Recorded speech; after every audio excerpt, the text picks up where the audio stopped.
Marhaban, or that's how we say hello in Arabic. So my name is Zainab. Americans call me Zoe. Koreans pronounce it Joey, and Japanese say Zoe. So in every culture, I have different nicknames. I love it. So by now, you probably noticed that I have an accent, which is kind of a phrase that I used to hear back in the Middle East, except that I've had the term good somewhere in between. It's like, hey, you have a good accent. Where are you from? Are you half American? Did you study in America? Have you been going to public schools or private schools? So to answer you that, yeah, I've been going to public schools, not private schools, and I come from Bahrain, or as we say, Bahrain. Does anybody know where Bahrain is located? Yeah? Okay, where is it located? Between the Arab Peninsula and Africa.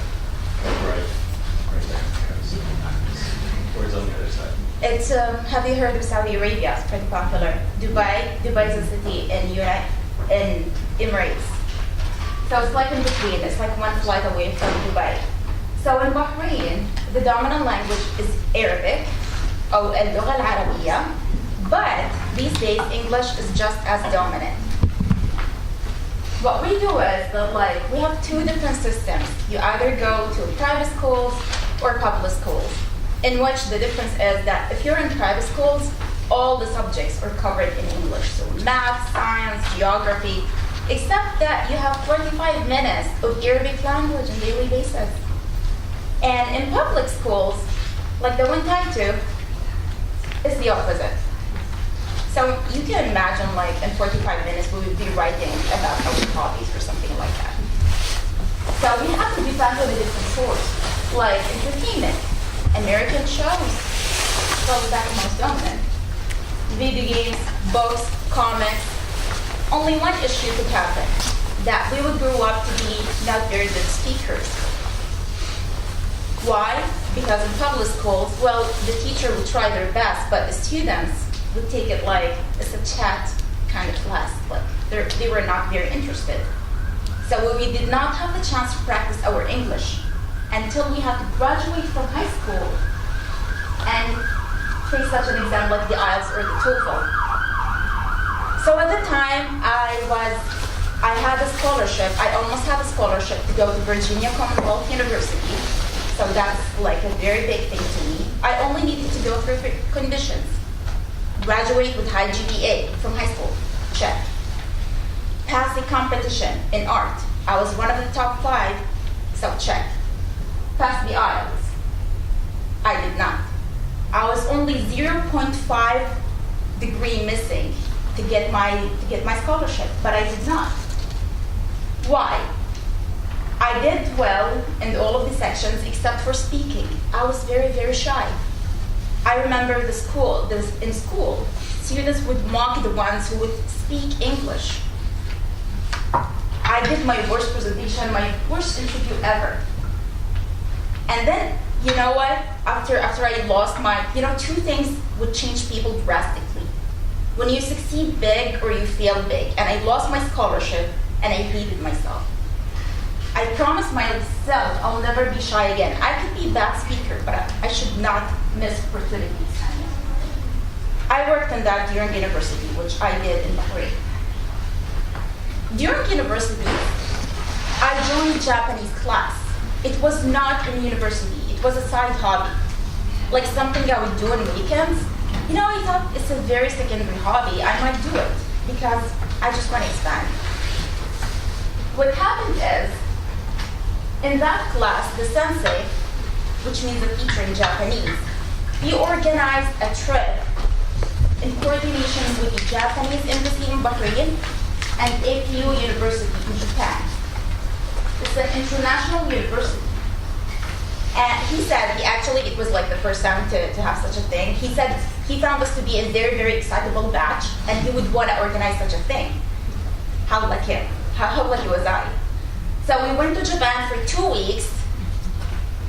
We left the Japanese style. We have to wake up early every morning, study the language in the morning, do cultural activities in the afternoon, such as kimono dressing, calligraphy, green tea ceremonies, flowers arrangement, and then at night we would discover the cities. That would happen every day, including the weekend.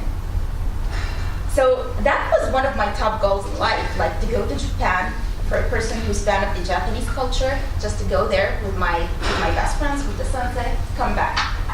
So far, not a big deal, right? Like doing a hobby and opening an opportunity for me to have a dream come true, okay, and then come back to Bahrain. What I did not see that such an opportunity is the reason why I'm here, sitting before you today. A few years later, I applied for the Fulbright program, and this program, it gives me the opportunity to go to the United States to teach my language, my native language. When I applied for the program, I was in the waiting room. You know, you have to go through a very long procedure, and you end up having an interview. In the interview, I tried to kill some time with my competitor. And then at the time, I knew that, you know, obviously she speaks Arabic and English. I was actually threatened that she might speak more. For a lot of Bahrainis, they come from Persian descent, they come from Pakistani descent. It's very natural that you have Bahrainis speaking 3 languages or more. And I speak like 2 1/4.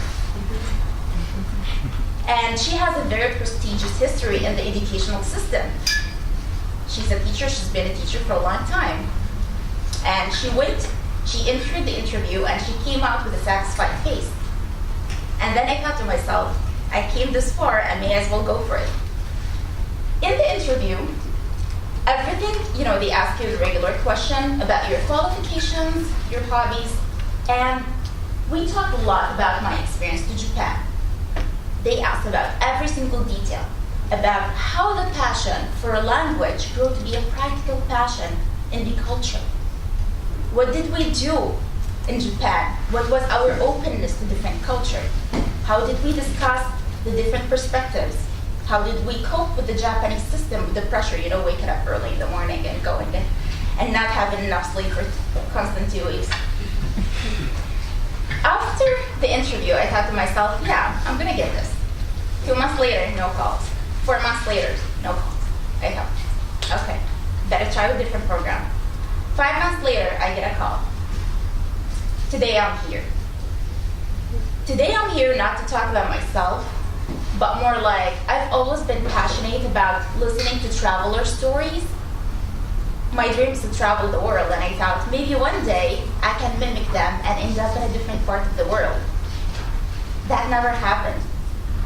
You just rocket your way, but what happened is every story I heard, it worked like a piece of a puzzle. And every life is a puzzle, so you add different pieces. Maybe one day you're gonna hear new information that you never knew before. One day, you just make something out of it. With that being said, I would like to conclude by saying in Arabic, شكرا على حسن استماعكم. That means thank you for listening.